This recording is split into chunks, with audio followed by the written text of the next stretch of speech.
السلام علیکم ورحمۃ اللہ تعالی وبرکاتہ۔ ارے 10 منٹ ایسے بول کے آپ لوگ لائق مبارکباد ہو۔ واقعی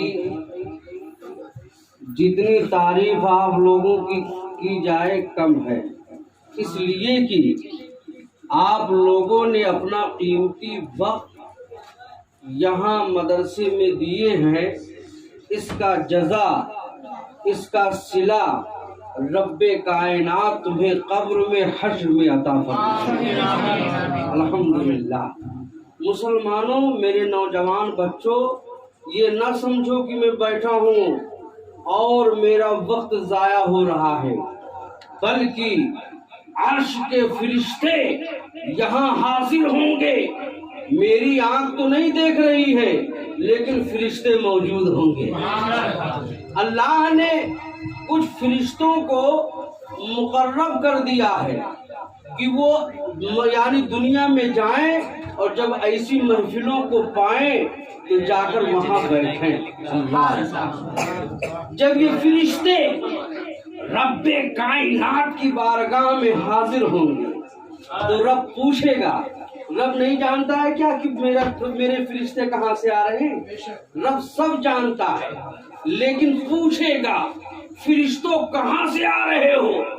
تو فرشتے بارگاہ رب قدیر میں عرض کریں گے، پروردگار میں وہاں سے آ رہا ہوں جہاں تیرے رسول، تیرے عاشق رسول سیدی سرکار اعلی حضرت کی محفل سجی ہوئی ہے۔ سبحان اللہ۔ رب پوچھے گا، فرشتوں بتاؤ کیا میرے بندے مجھ سے ڈر کر کے جنت کی طلب بھی کرتے تھے؟ تو فرشتے کہیں گے، ہاں مولا، تیرے بندے جہنم سے ڈر کر جنت کی طلب کرتے تھے۔ تو اللہ پوچھے گا، کیا میرے بندے جنت اور جہنم کو دیکھا ہے؟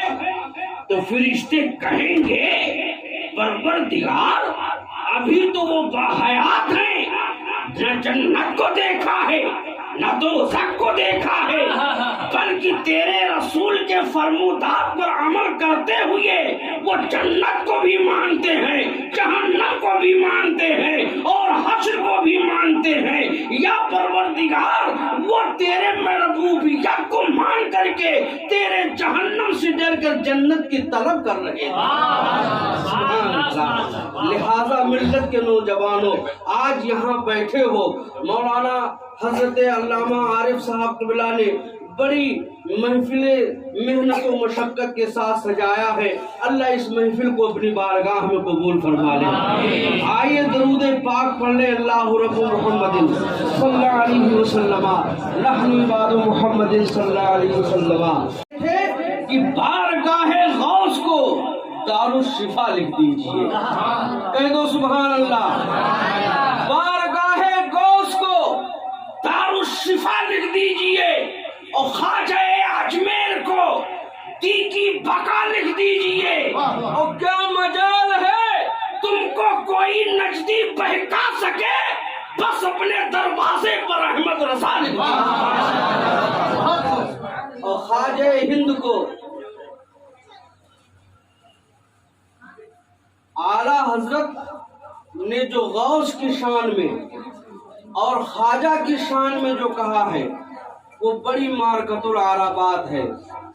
اب میں سوچتا ہوں زیادہ شعر و شاعری نہ کر کے بس اعلیٰ حضرت کی 2-3 کرامت اور ان کے خلیفہ کی بات بتا دوں۔ اعلیٰ حضرت نے جب حمد باری کی، اپنے رب کا جب حمد لکھا، آج ہم لوگ آپ جو حمد لکھتے ہیں، ہمارے جو دور کے شعراء ہیں ان کا مزاج اور نظریہ الگ ہوتا ہے، لیکن اعلیٰ حضرت جب اپنے رب کا حمد لکھتے ہیں تو پہلے مدینے کے جانب رخ کرتے ہیں، اپنا چہرہ مدینے کے جانب رخ کیا اور بارگاہ رب کائنات میں عرض کرتے ہیں، یا پروردگار وہی رب ہے جس کو ہما تن کرم بنایا، ارے ہمیں بھیک مانگنے کو تیرا آستہ بتایا، تجھے حمد ہے خدایا۔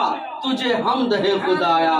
وہ ملت کے نوجوانوں، وہی اعلیٰ حضرت سرکار ہیں کہ جن کے تعلق سے مورخین ابھی بیان کرنے والے ابھی قاری صاحب نے بیان کیا کہ جب وہابیوں کا وہ یلغار فتنہ جب اٹھا تھا تو ان سے پہلے 5 سے زائد عالم اس فتنے کو روکنا چاہا، جس میں علامہ فضل حق خیر آبادی بھی تھے اور تمام دیگر علماء تھے، جنہوں نے اس وہابیہ دیابنا کے فتنے کو روکنا چاہا، لیکن اس فتنے کو نہ روک سکے۔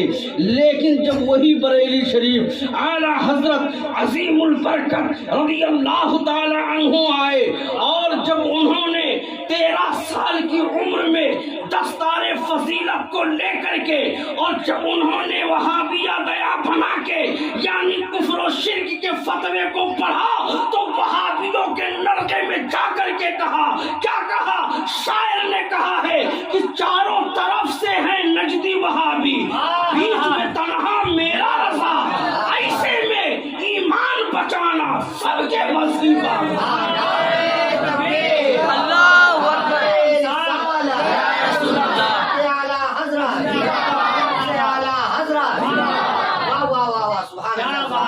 وہی اعلیٰ حضرت جب مکہ المکرمہ میں پہنچے، علماء عرب و حرم نے کہا کہ بریلی سے ہند سے ایک عاشق آیا ہے جو نبی کے سلام کو پڑھنے کو جائز کر رہا ہے، جو نبی کے علم غیب کو مان رہا ہے، جو نبی کے تعظیم رسول کو مان رہا ہے۔ تو تمام لوگوں نے جب شریف مکہ سے شکایت کی تو شریف مکہ نے کہا اعلیٰ حضرت کو بلایا جائے، احمد رضا کو بلایا جائے۔ اس وقت ان کے بڑے بیٹے علامہ حامد رضا بھی موجود تھے۔ حامد رضا ایک رسالے میں لکھتے ہیں کہ میرے ابا حضور احمد رضا کو اس وقت بخار تھا، اس وقت بخار تھا۔ اعلیٰ حضرت جب ان علماء حرم کے درمیان حاضر ہوئے اور شریف مکہ نے کہا تم کہتے ہو نبی کو علم غیب ہے، تم کہتے ہو نبی پر سلام پڑھنا جائز ہے۔ اعلیٰ حضرت نے سینہ ٹھوک کر کے کہا ہاں ہاں میں کہتا ہوں۔ تو کہا تمہارے پاس دلیل بھی ہے؟ اگر یعنی تمہارے پاس دعویٰ ہو تو دلیل بھی ہونی چاہیے۔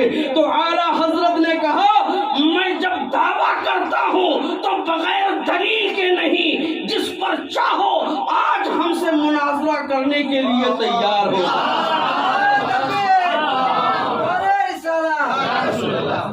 اے میرا سنی بھولا مسلمان، جب اعلیٰ حضرت سے کتاب لکھنے پر علم غیب مصطفیٰ پر مناظرہ ہوا تو وہ بریلی کا تاجدار عشق و رسالت میں ڈوب کر کے 8 گھنٹے میں الدولت المکیہ کو لکھ کر وہابیوں کے منہ میں تماچا مار دیا اور بتا دیا کہ دیکھ لے جب فقیر عبد المصطفیٰ کے علم کا یہ حال ہے تو مدینے والے تاجدار کا